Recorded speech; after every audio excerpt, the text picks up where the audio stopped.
Mr. Janice Brody J. Lira.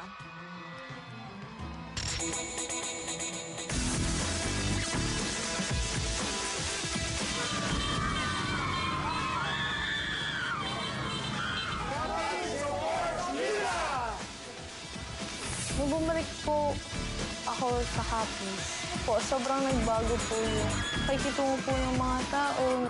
Na-feel ko po na iba po talaga yung support nila. So noon parang naglalakad ba ako doon, hindi na ako pinapansin. Can you believe it?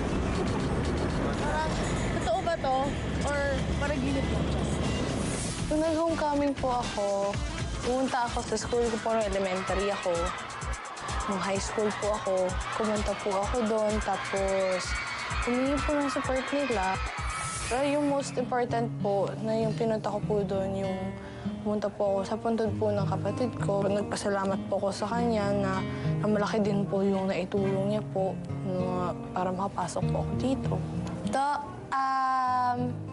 Thank you, Gid, sa imong bulig sa akon para kay dako gid ang imo na bulig para makasulod ako diri kag tani okay ka lang da subong kag I will do my best for you para sa family naton. Ito po ang greatest performance ko. Manalo matalo, ialay ko po ito para sa inyo, buong Prodigy Nation.